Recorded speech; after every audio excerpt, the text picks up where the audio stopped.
Yep. Today we're going to have a conversation about the murder of Daunte Wright. I know you see the title of this episode and you wondering another bad creation. But we'll get into how this story was created and how they keep 95% of the times this type of story gets created. But I was watching Baby Boy a few hours ago. And it put me in a place where you was watching a guy who didn't remember when Melvin went out to the garden to help Yvette garden, not Yvette, but help Jody mother garden. And he said, why is it every time I come out here to help garden, he go in the house? And you know why that is? Jody never was taught how to respect a male figure. He never was taught how to respect an authoritative figure. Just wasn't. So then it took me back again to a movie with a lot of lessons in it. Boys in the Hood. Remember in the beginning of the movie, when Lawrence Fishburne Furious was getting ready the guy broke into the house. And the cop asked him, did you get him? And Lawrence Fishburne said, if I got him, we wouldn't be here talking about this right now, would we? And he said, that's too bad. Be one less nigga we got to worry about. But in that moment, I want you to also think how this story came right back around to later. That was the same cop who had Trey swinging at the air. But Trey understood because of how his father raised him and how to respect authority, don't buck. So since he didn't buck, he was able to keep his life that night. Now, yeah, he was pissed. But the goal is to always get home. It's always to get home. Not hold court out here in the streets. That's never been the goal. See, a lot of people who don't understand how to respect authority, they can't grasp this concept. This is how Al Sharptons and the Benjamin Crumps and the Black Lesbian Matters movement, this is how they're able to maneuver the way they're able to maneuver out here. Because people don't understand authority out here. They just don't. And since they can't grasp that concept, what continues to happen is he didn't do nothing wrong, or she didn't do nothing wrong, or this or that. See, for every action, it's always a reaction. Case in point, listening to a song, and the guy was just making the point of, had one of the guys that was in the story, had he not stuck around a couple hours too long and ran into this dude who they became friends, he would have never started gangbanging. He never loses his life a couple years later to that. See how crazy life work like that. And I say that to say, when you watch that Daunte Wright video, when you watch the Ahmaud Arbery video, I forgot the guy's name in Georgia video. It's not whether they deserve to die one way or the other. It's they never understood every action is going to get you a reaction. Now, sometimes the end results and the ends don't justify the means. And I get it. But in this funny game called life that we play, man, you can't control what somebody's reaction is going to be. See, if you control what you can control, 8 to 9 times out of 10, man, I always tell you, that's a lesson I teach both my daughters at this point. There's always a point when you can walk away. During every altercation, there's always a point where you can get out. See, once it escalates to a certain point, there's no getting out. So where are we going to start at? We're going to start at the genesis of it and work our way through. We'll start right here at the traffic stop. Police releasing this body camera video of when police say an officer intended to use her taser and instead accidentally shot her gun, killing 20-year-old Daunte Wright. Police say after Wright was stopped for a traffic violation Sunday afternoon, they did. Now, stop it right there.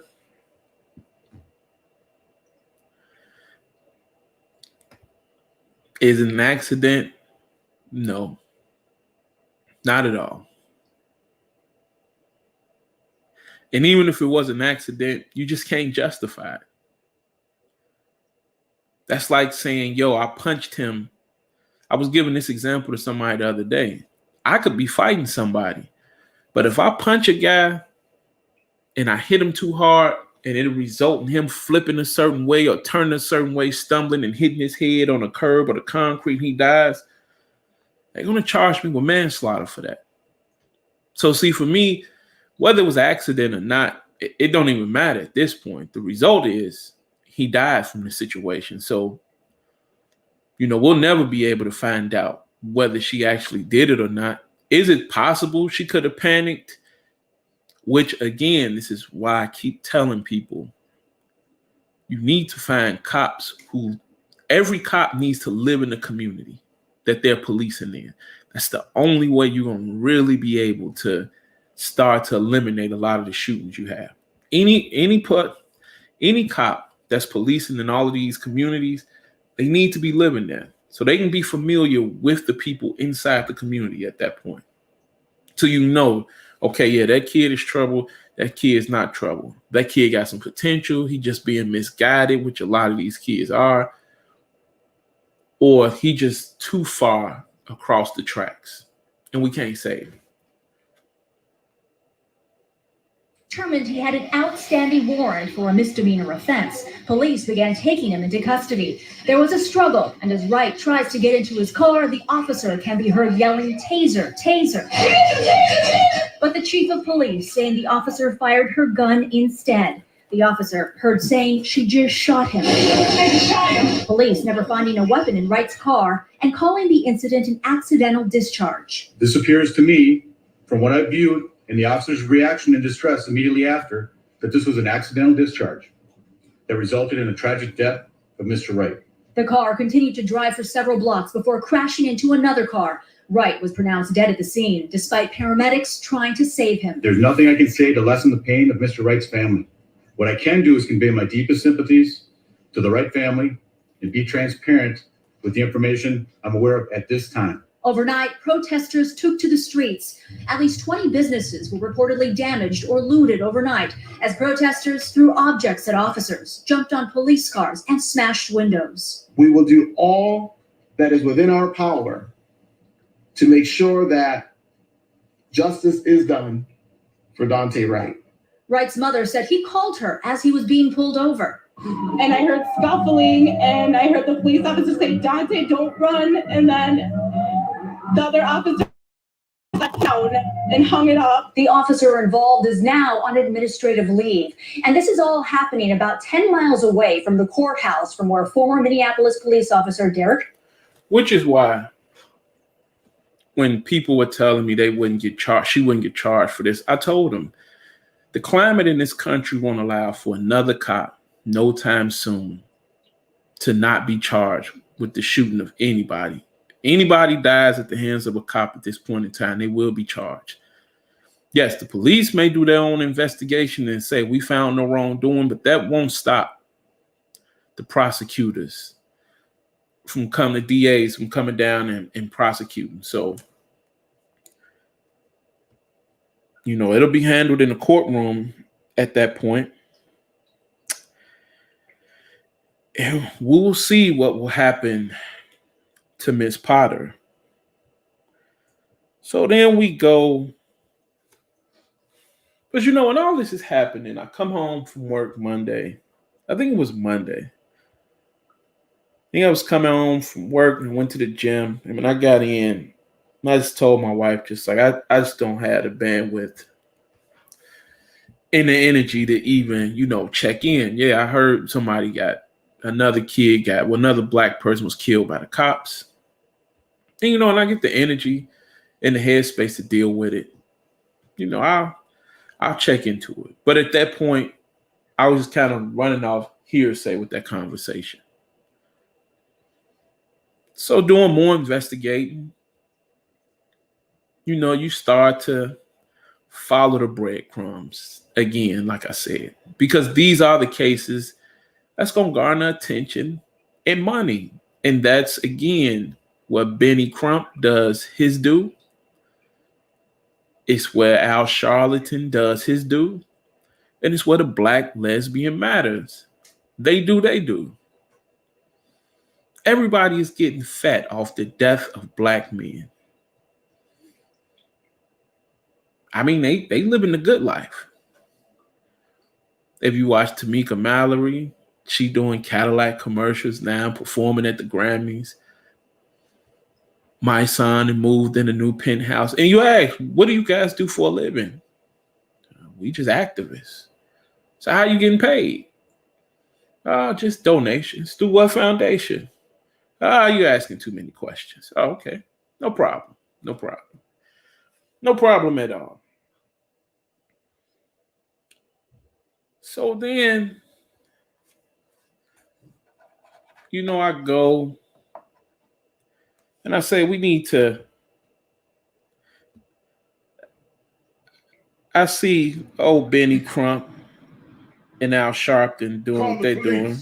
Police came, gun. So, I'll let you listen to that. Taser. Then how was she a veteran? It is my feeling and feelings of many of the delegates here. We do have 125 delegates from our 110 chapters around the country, about 80 represented. That manslaughter 2 is the least she should get. The least, possibly more. When you look at the fact that you're dealing with a 26-year veteran, if she didn't know in 26 years the difference in size and weight of a gun as opposed to a taser, then how was she a veteran in policing? How was she even on the force that long when you put your gun on your dominant side and your taser on your least dominant side? So absolutely.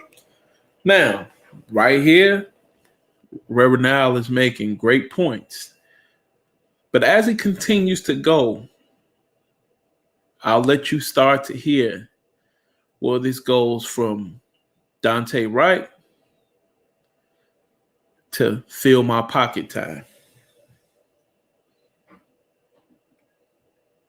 Absolutely, that raises a point of criminality.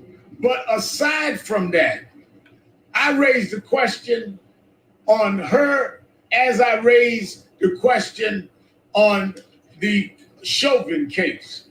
What the media has not dealt with is why were either of these people being subjected to an arrest in the first place?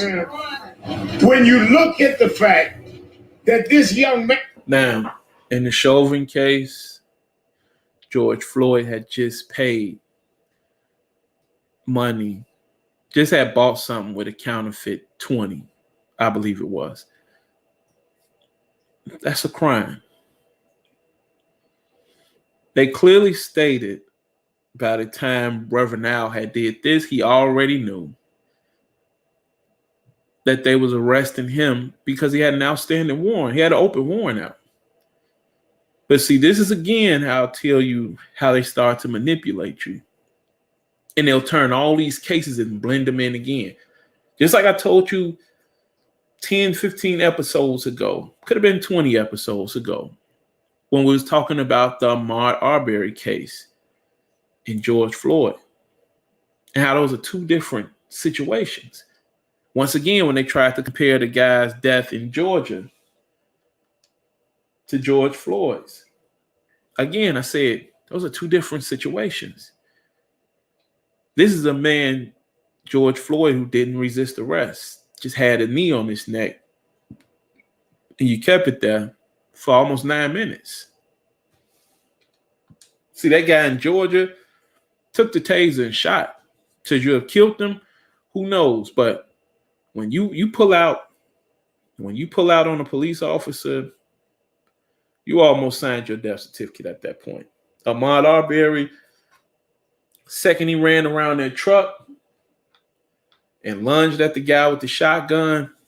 Hey man, it's out of our hands at that point. Like, you can't say you was innocently killed. That's like if somebody pulled a gun out on me. If I go lunge for the gun and he shoot me, I can't really say at that point he didn't have cause to shoot me. I lunged for his gun. Because once I lunge, now the next thought is, if I take his gun, what am I going to do with his gun? And we don't ever want to have to find that out. So of course you're going to pull the trigger. And was stopped for expired tags when there is a backup of expired tags in that city, because due to COVID, there's a backlog in getting your tags restored. And even if the tags were expired under normal circumstances, you give them a ticket, you would not arrest him. So the fact that they were leading to an arrest in the first place is suspect. Now, again, this is where you have to understand people don't care about getting the story right. They just need enough information to suit their agenda. Because if the tags were expired, then again, you're breaking the law. It's just like if I get a ticket for jaywalking.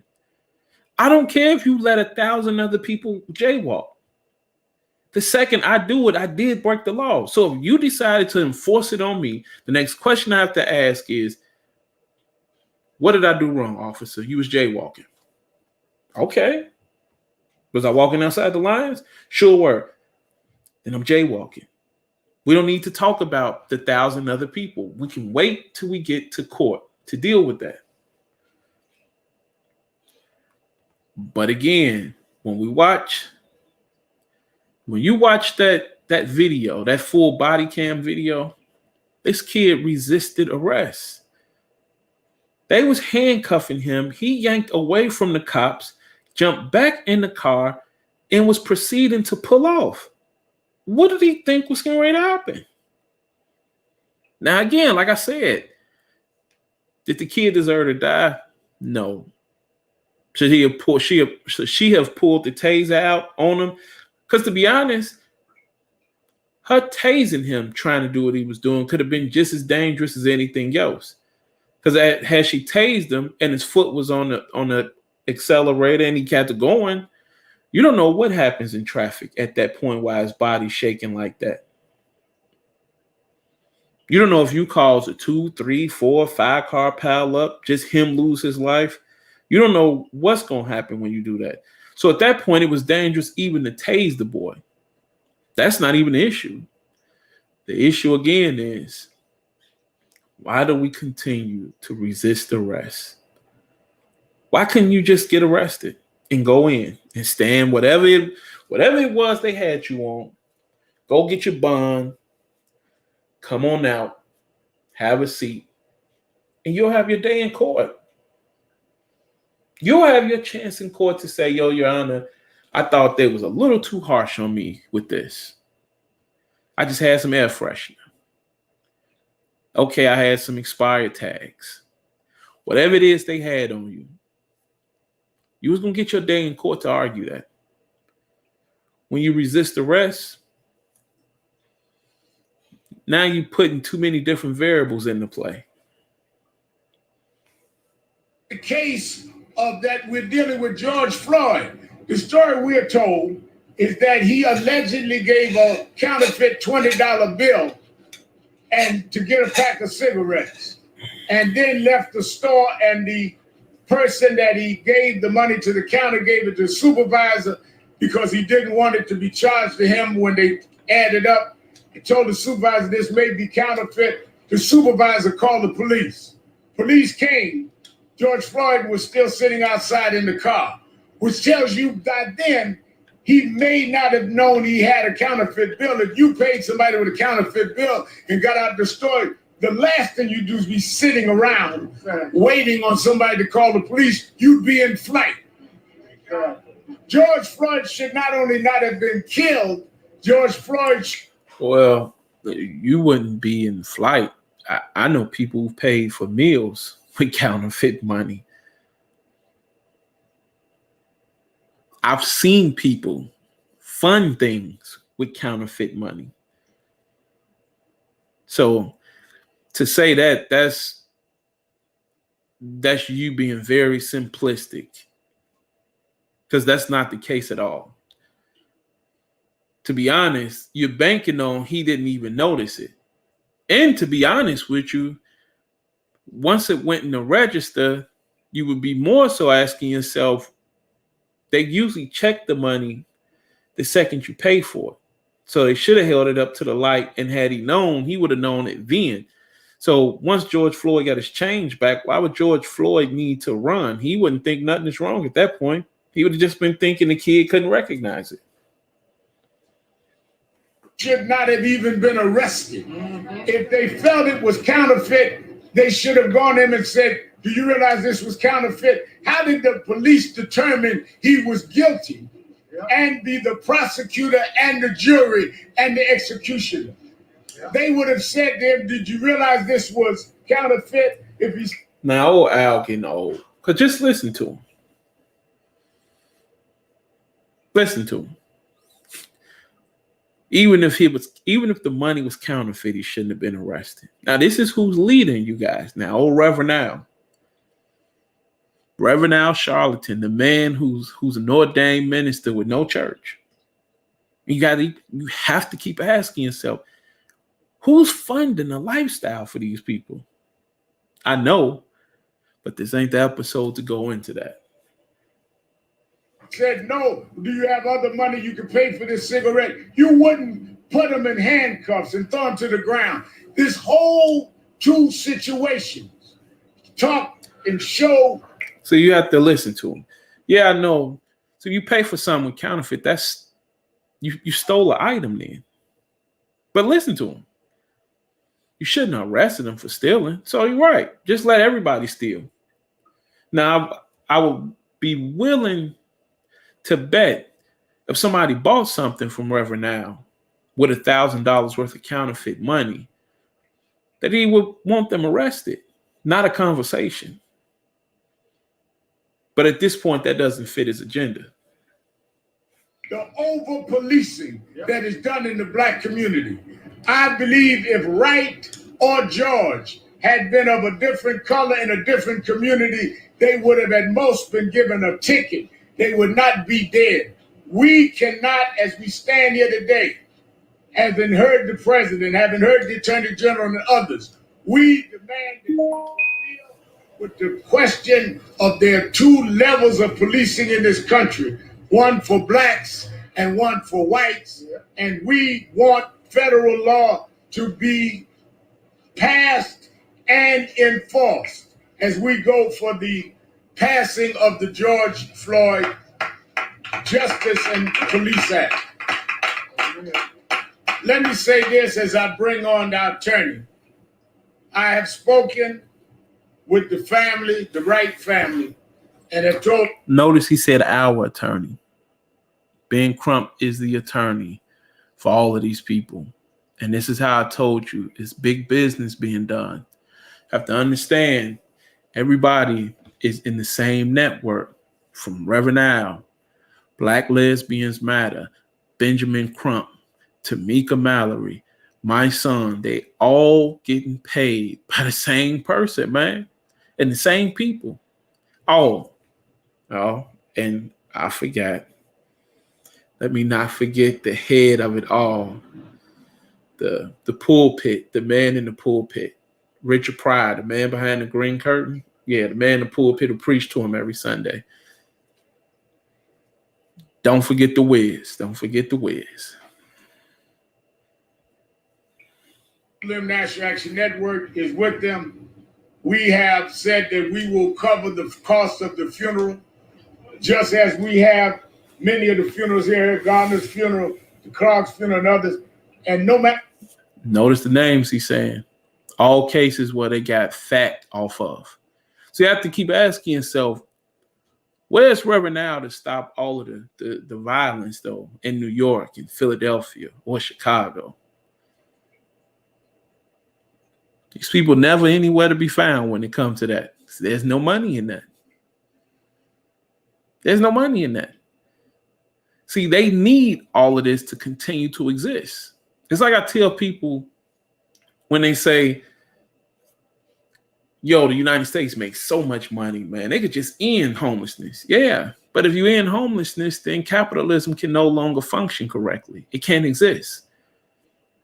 See, you need Pookie and Ray Ray for you to have people for the cops to kill. Now, no, let me repeat that again. You need Pookie and Ray Ray. Because if you don't have them, who will the cops come kill? See, if you get rid of the hood dudes, then the police not even in your community. So they never get ready to come and try and end black on black. We won't even call it black on black crime. They won't ever come to the neighborhoods to end that type of crime. They're not interested in it. Because there's too much money to be made on those type people. They're going to keep banking on the Eric Gardners, the Mike Browns, the Trayvon Martins, the Daunte Wrights, the George Floyds. They're going to keep banking on all of those people living in these communities, man. Because as long as you got illegal activities and violence going on in the communities, then we'll always need the police. And as long as we need the police, then we're going to always have a few shootouts a year at the OK Corral. You're going to always be able to have these type of situations. And it's why I said another bad creation. And it's why I said 95% of these stories. Because it's very rare, to be honest with you, that you have a case where somebody that was just like, yo, that was wild. Like, that was a good kid. He didn't do nothing wrong. He was just out doing this or out walking the dog. Police just pulled up, bam, he dead. It's very rare you're going to have one of those situations. See, usually in all of these situations, there's always the cause and the effect. There's always usually the resisting arrest. There's always usually the, I'm going to hold court out here on the street corner and tell you I know my rights. I know my laws. Well, if you knew your rights and your laws, you wouldn't be breaking the laws right now, would you? If you was that sharp. So that's kind of why I tell you, that's why I have this, the name of the story and the name of the episode is Another Bad Creation, because that's just what this is at this point. These stories will continue to be created because we won't ever deal with the problems. We just want to take Tylenol. We just want to cure the symptoms. But see, until you cure the illness, you can never get rid of police brutality. It's the same way Malcolm used to always tell Martin, you can't get civil rights until you get human rights. Until we can clean up what's going on inside the community, we can't end police brutality. It's just not possible. Because you're going to always have police in situations where they don't feel comfortable in. And I'm going to keep telling you this again. Less violence, less police presence, less police shootings. But again, if we have all of that, then how Reverend Al going to eat? How's the Black Lesbian Matters movement going to eat? How's Tamika Mallory going to eat? It's like the owl said, man, how many licks does it take to get to the center of the Tootsie Pop? The world will never know. And I don't care what settlements they get. We don't even ask for money back. I've never had a GoFundMe page. We do this because this is what we do. Somebody. Hey, man, that's a goddamn lie, man. Now, we're going to stop right there. That's a goddamn lie. You may not be getting money from them, but you're getting paid from somewhere because you sure don't preach anywhere. Tamika Mallory been living all over the country protesting. Who's paying for that? Who's paying for these Black Lives Matter movements when they bouncing from city to city, incident to incident? Who's paying for them to set up and sit up in these hotels for 2 and 3 months at a time? Who's paying for all that? But they'll continue to insult your intelligence because what he'll be slick and tell you is what he just told you. Never got a dime from their settlements. That don't mean he's not getting paid for it. And I'll tell you this also. Capitalism can't exist if racism doesn't exist. Always remember that too. He needs to stand with these victims because they didn't plan to be victims. So we intend to be in Minnesota with them. Attorney Crump will take them to make funeral arrangements tomorrow that National Action Network will cover. Because this is not about raising money. This is about being able to do it so that whatever the families get is theirs. Now, he's saying what he's saying because he know he's going to get his cut regardless. But they just want to stress now because so much is going on with the Black Lives Matter movement. The heat is on Tamika Mallory and all of these people who've been making a boatload of money off of the deaths of these kids, man. And people know what it is. They're not really getting hip to it because majority of people two-dimensional thinkers anyway, man. They just not intelligent enough to really see what's going on. They slow blinkers. Living in a 50-story building, elevator, just go to the 5th floor. Just 4th floor, man. It's just bruh man from the 5th floor with 4 fingers up, man. That's just what we're dealing with right now. Secondly, I want to say that we will be in Minneapolis with the George family. I've been there 3 times already. I will be there for closing arguments through the sentencing to show the support of our community. Let me tell you that many years ago, a young man was killed named Martin Lee Anderson in a boot camp in Florida. I met a young, fiery lawyer. I had thought that I would not see the lights of a Johnny Cochran again, but I met this young man who then a couple of years later became the lawyer for Trayvon Martin. He has put his shoulder to the wheel and has earned the faith and trust of not only Black America, but Americans all over. And it is with confidence that we deal with him. When he calls National Action Network's there, I'm on the next plane. He can explain it to me when I get there. Amen. He has earned our respect and regard. He's the attorney for both of the families that I've just discussed. And he was our main interpreter today at the convention. May we hear from the Attorney General of Black America, Ben Crump.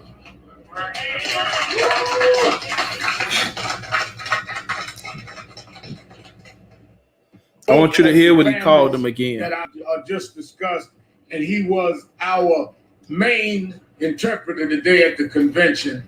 May we hear from the Attorney General of Black America, Ben Crump. The Attorney General for Black America. You got to be shitting me. You know, Reverend Al, it was most appropriate that when we got the announcement that the County Attorney Peter Orput had decided that the charges of second-degree manslaughter would go forward against Officer Potter for the killing of 20-year-old Daunte Wright, that we were having a session with the mothers of the movement here at the National Action Network's convention. We had on stage with us Sequette Clark, the mother of Stephon Clark, Sabrina Fulton, the mother of Trayvon Martin, Gwen Carr, as you all know, the mother of Eric Gardner here in New York, and Leslie McSpadden, the mother of Michael Brown in Ferguson, Missouri. Yeah, but no Tamir Rice. And you know why? Because her mother done called y'all out for hustling. Now, we've done with old Benny Crump. we'll deal with him in his entirety at a later time. What we're going to do now is move over to Daunte Wright's parents talking. We are joined now exclusively by Daunte's mother and father, Katie and Aubrey Wright, along with their attorneys, Ben Crump and Jeff Storms. Good morning to you all. And Mr. and Mrs. Wright, my family and I join many others in sending our condolences, and we hope that you're getting the support you need to help you during this difficult time. And we appreciate you spending some time with us this morning to talk about your son. Mrs. Wright, you said that your son Daunte called you after he had been pulled over by the police. Can you please share with us what you all said to each other? Next question you have to ask is, why didn't he call his father?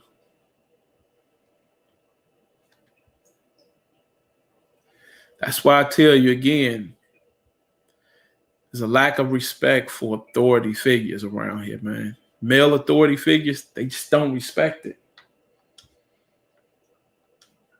And I know you're probably thinking, how can you make that type of assumption in correlation? Well, I'm going to let you finish listening to this, and I'm going to show you how. He called me and he said, Mom, I've just been pulled over. I said, for what? They said they pulled me over because I had air fresheners hanging in the rearview mirror. I said, okay, we'll take them down. And then he said, well, they're also asking for insurance. And I said, well, when the police officer comes back up to the window, give him the phone and I can explain and give him all the insurance information. He said, okay. And then the police officers came back up to the window and asked Daunte to step out of the car. So see, this is where we first get started going. Was he even insured to be in the car? Nobody knows. They're not going to ask that. We'll let it go. We'll let it go.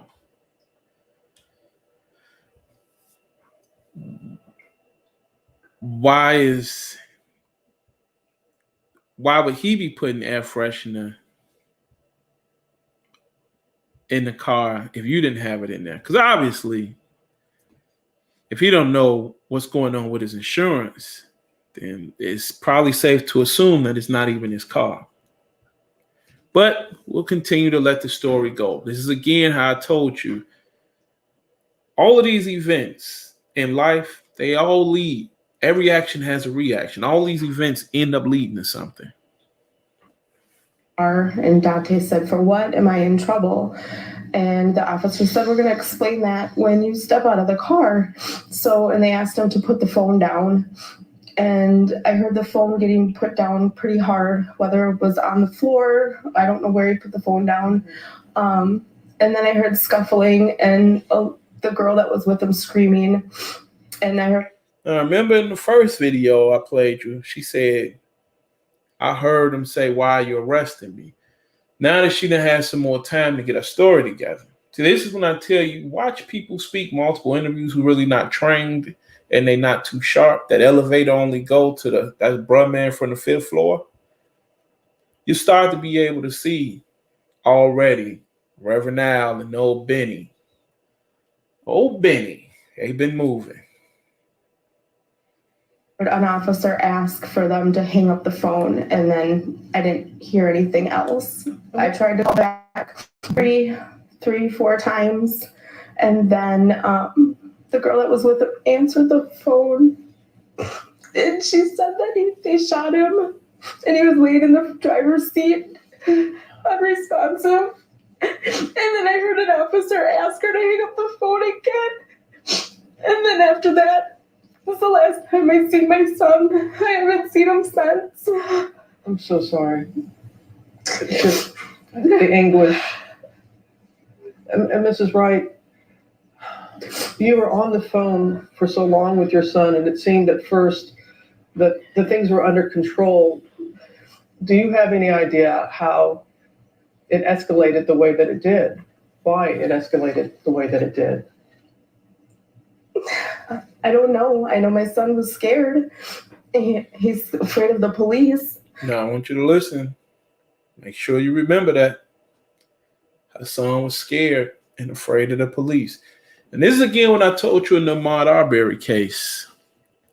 When you have people and you have parents who are not honest with the public, and it always leads to all of these other things being pulled out. The same with Breonna Taylor's family. Oh no, she wasn't involved in nothing. And then you start finding out, well, whether she was or not, what do it matter? Well, it does matter now, because that kind of explains, man, why the warrant was had. See, this is why I keep saying, when you come out and portray people as being super innocent, then you make it look like, yo, the police are just picking on people. When in fact, like I said, did he deserve to die? Nah. I don't even think he deserved to be tased. And I didn't think he deserved to be tased because, like I told you, I understand what could happen. Even had you tased him, you was putting other drivers at risk with him trying to get away. And I just seen and heard the fear in his voice, but I don't know why. And it should have never, ever escalated the way it did. No, ma'am. And Mr. Wright, how? Yeah. But see, again, it shouldn't have escalated the way that it did. But then you watch the body cam footage and you see them being very nice to him, turn him around politely, handcuffing him yanking away, trying to jump back in the car, get behind the wheel and take off.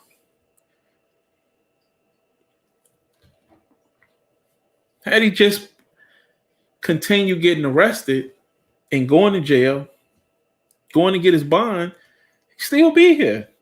Still would be here. But again, we feel the need to hold court when we get out here in the streets. How did you get word, and what did police initially tell you about the shooting, sir? Well, I got word from my wife. She called me and she was screaming and telling me what was going on. And I was, it was a normal day for us. And we started off as a normal day. I haven't talked much to the police at all. They haven't given us any and pretty much giving us any information at all. We do know that the police chief, he said that he believes that the shooting, that the officer meant to shoot the taser, not her gun, and that it was an accidental shooting. So you gotta understand, Robin Roberts is part of liberal media. So you kind of got to understand, you got the far left, you got the far right.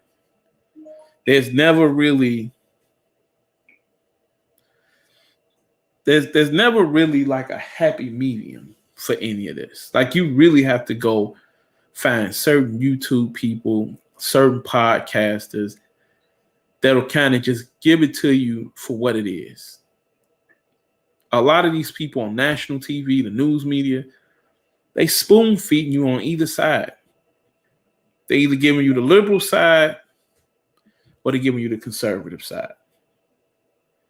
But you're getting it one way or the other. They're giving it to you with they slant on it. Because all you're hearing right now is them holding this kid up as a saint and angel. Now, the next question you have to ask yourself, too, why they talking to her father? Why they talking to his father, excuse me? When he said, I got a phone call.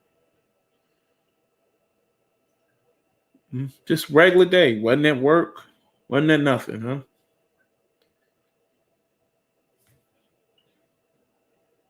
Like, at this point, you would, again, I would assume if your son didn't call you, you would have been at work. That's why he wouldn't have reached out. If not, I would then have to assume he doesn't respect you enough to call you. And even then, he wouldn't call his mother, which meant that is the authoritative figure in his life, his mother.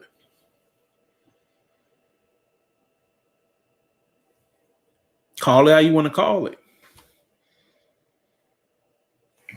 Do you accept that explanation, Mr. Wright? I cannot accept that. I lost my son. he's never coming back. I can't accept that a mistake. That doesn't even sound right. You know, this officer that's been on the force for 26 years. I can't accept that.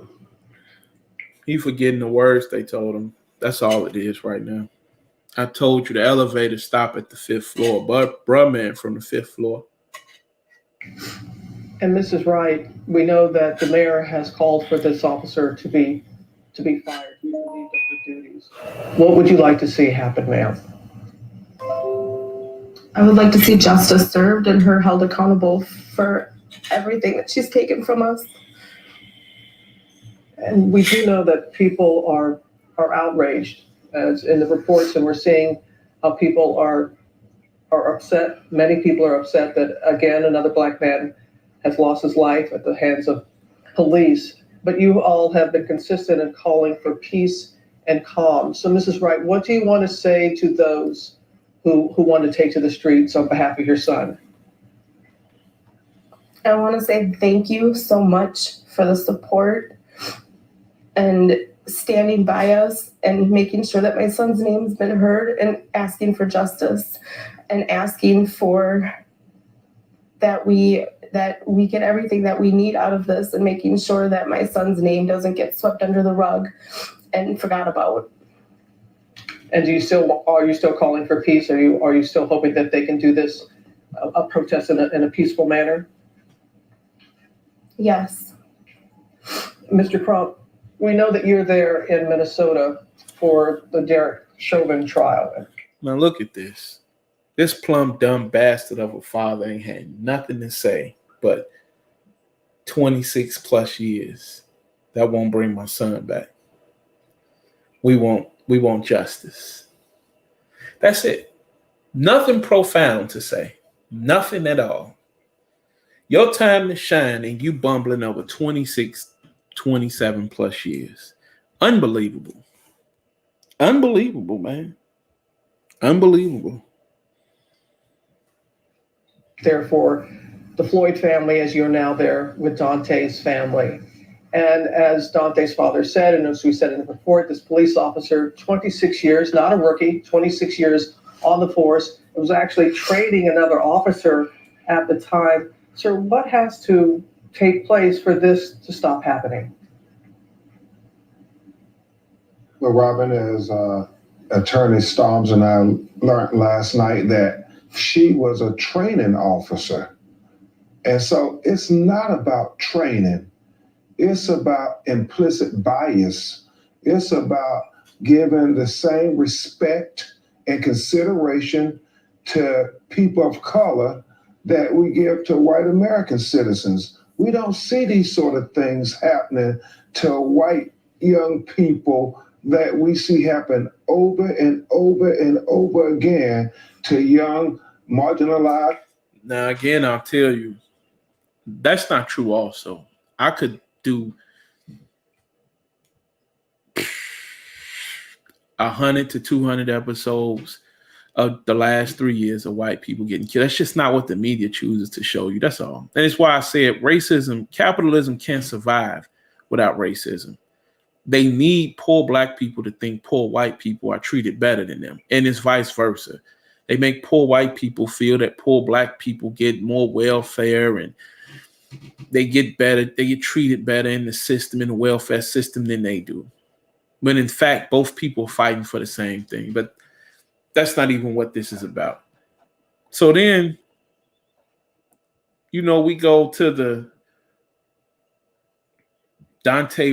we go to the AP News.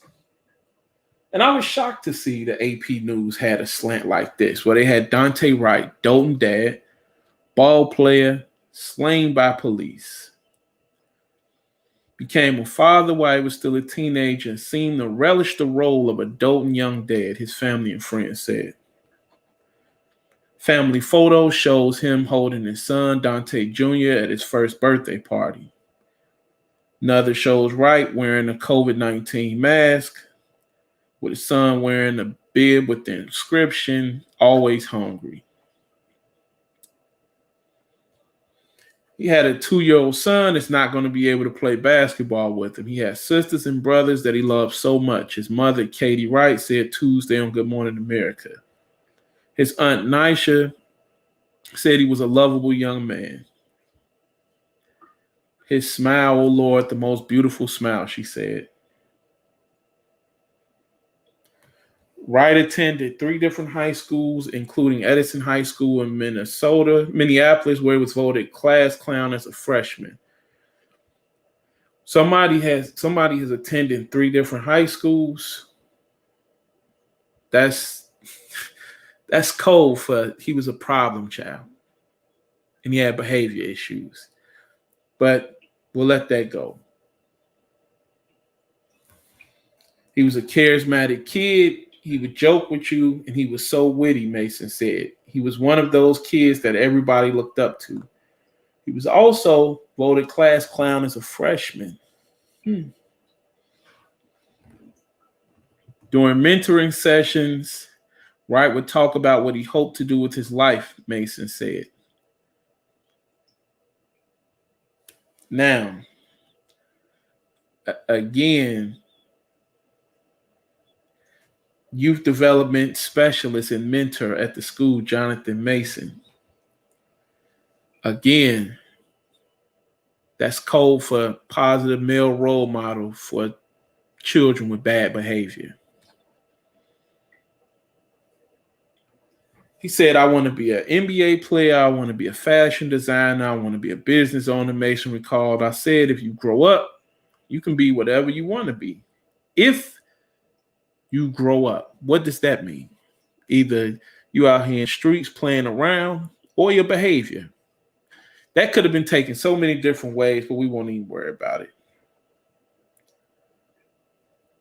The two also talked about how Black men should behave during encounters with police because of the history of Black Americans being shot by police during traffic stops and other encounters. Again, they have not still spoken about any of the jewels this man's father should have given him, which is why I said another bad creation. A lot of these stories are created because it just wasn't no father at home for him, not no alpha. And see, this is when I keep telling you, whether you in or you out, whether it comes to women dealing with men or children dealing with men, people know when they're in the presence of an alpha. I promise you that. They don't play around with that. You can see how timid they are when they get around you. It's some about your aura, it's some about the way your eyes piercing through people when you stare at them eye to eye. But we'll continue. I talked about if they pull you over, make sure your hands are on top of the steering wheel. Don't reach for anything, Mason said.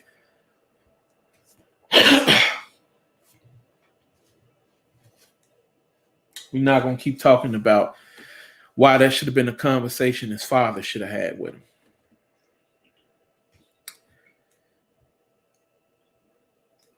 He would always say, man, why we got to do all that just for people not to kill us? Because the game is the game, son. And see, that's something had your father been instilling in you over and over and over. And even as my daughter is 21 years old, we still have to keep having these conversations with her about respect. Because people don't understand. 9 times out of 10, people get their lives taken out here in the streets because it's some disrespect that happened. And see, what a lot of people don't understand is, well, all I said was this or did this. And that didn't mean they had to shoot them. You don't control what the reaction going to be. All you can control is your action. Like I said, every action, there's a reaction. Now, what the reaction is going to be, that's out of your hands at that point. Wright moved to Patrick Henry High School in Minneapolis in 2018, where his sister is also a student. Principal Abdullah said he left after 1 semester and then went to Stadium View School. We got to know Daunte really well through his sister. Many staff worked with him through the years, trying to build a relationship with him, connect with him, Abdullah said. Now, notice the article said Daunte dead ball player slain by police. This is usually how they try and frame it. I always tell people that if you dig deep enough, they'll turn, when they're ready to demonize something and paint a picture, they can turn something that's not even there into a pretty little flower if you don't know what you're looking for. He said Daunte wasn't a difficult kid, but had some of the typical issues of teenagers. A troubled life? No. I think just along the lines of a teenage life. He wouldn't elaborate. Know why he wouldn't elaborate? Because that's a damn lie. He was a difficult kid. He was a good kid, excitable, he said. And this is just people now, like I said, this George Floyd stuff, there are narratives and there's money involved for all of these people.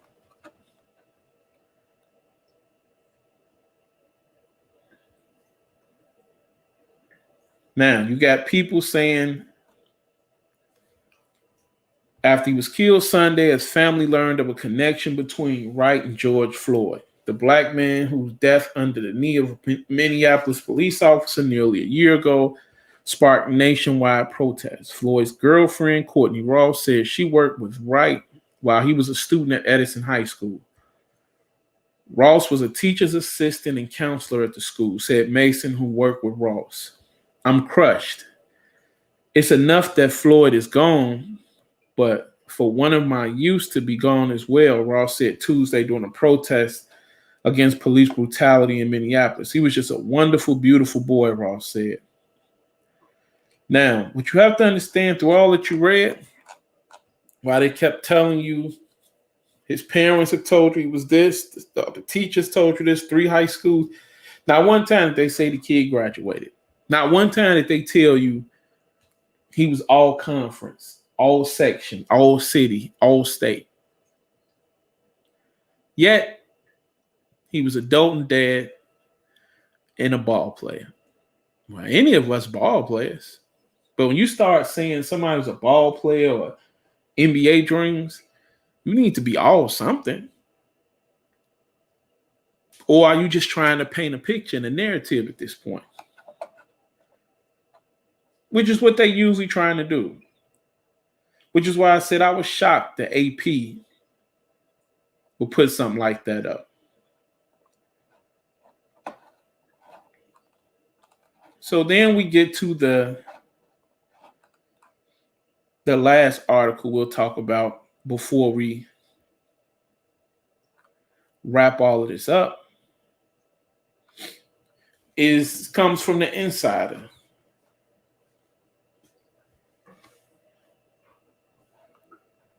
Where it says Daunte Wright was killed by a police officer not far from Minneapolis, sparked renewed debates about racism and policing in the U.S.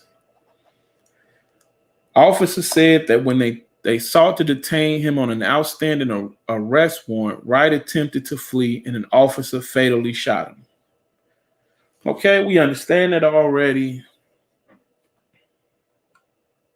But we've had all these people tell us that he was a great kid. So now, you have where they start to talk about the arrests and the arrest warrants. First case, Wright was accused of carrying a weapon without a permit and fleeing from the police. Documents in the case are filed under 27-CR 21-4400. They detail charges that Wright carried a pistol without a permit and ran from the police, which means this ain't his first encounter. And this is what I tell you when you get people up here just lying. There go his mother. He was terrified of the cops. No. I'm just playing cops and robbers at this point. Good guys, bad guys. You know how it go, man. They detail a complaint. Okay, I read that already. A complaint filed on March 4th said that Wright had an encounter with the police on June 30th in Minneapolis. Said officers responded to a call about a man with a gun and found Wright in the car with other people. The complaint said Wright ran away from the officers who chased but did not catch him. It said a loaded handgun was found in the car. So we'll even give him a pass and say Gun wasn't his. Another record showed that Wright was due to attend a court hearing via Zoom on April 2nd. A warrant for Wright's arrest was then filed, suggesting he did not attend the hearing. This was the warrant that the police were acting on over the weekend. Now, again, if he understood that, that's fine. My thing is, like I said, once you flee from police, you resist arrest, there's nothing else we can do. There's nothing else we can do. That's something. I don't know if your father's name is Mr. Wright, but that's something. If your name is Wright, that's something, Mr. Wright, you should have taught your son. That shouldn't be something a mentoring program is teaching your son. That should be the lesson that's being taught to a lot of these young black boys. You need to live to fight another day, man.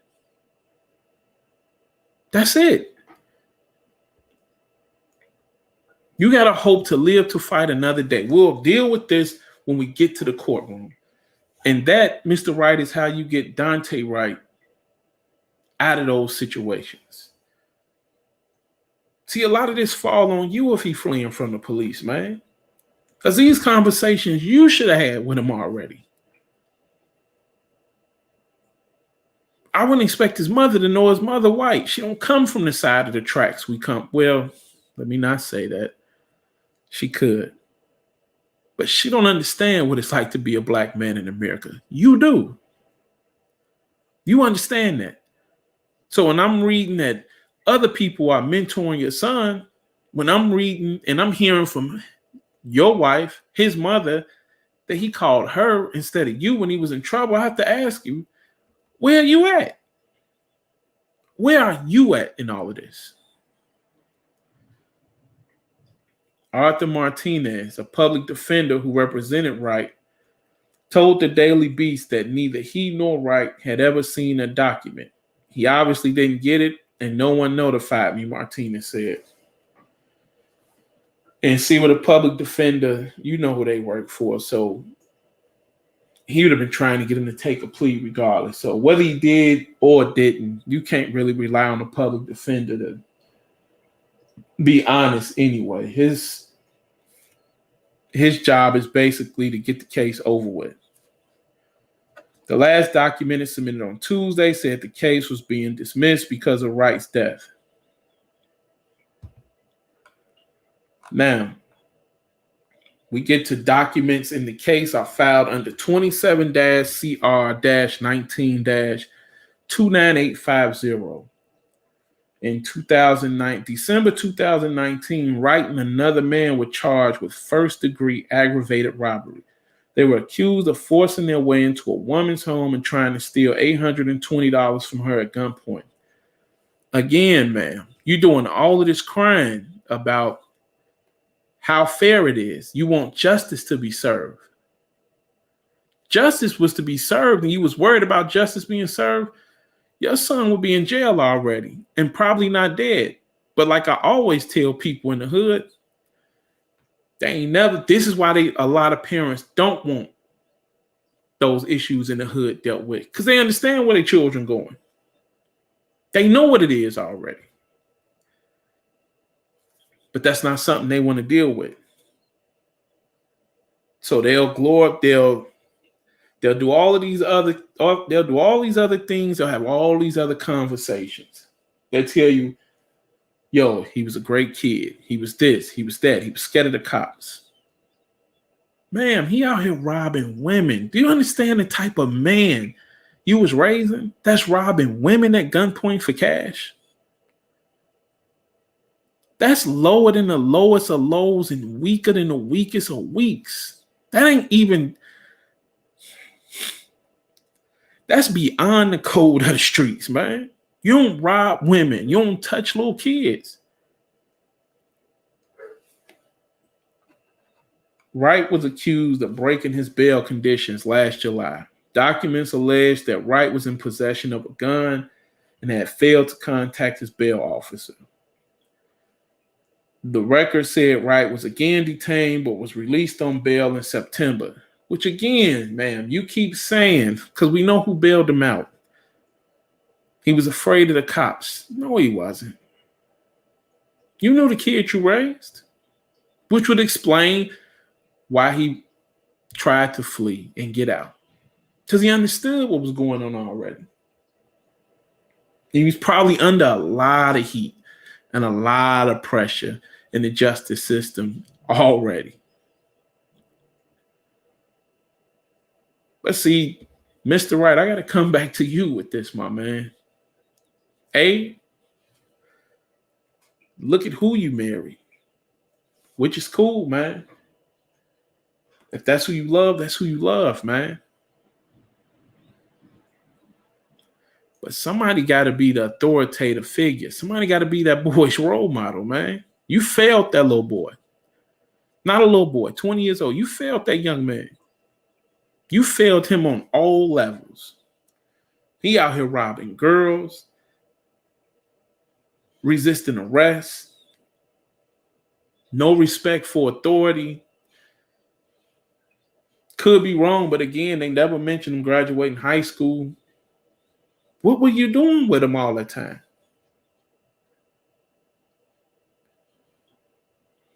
You got to do better than this, man. You got 3 other youngins, I believe you said you got, man. You got to put your foot down and do a better job with them, man. At least do a better job with them. Documents showed that he was due to appear in court this August.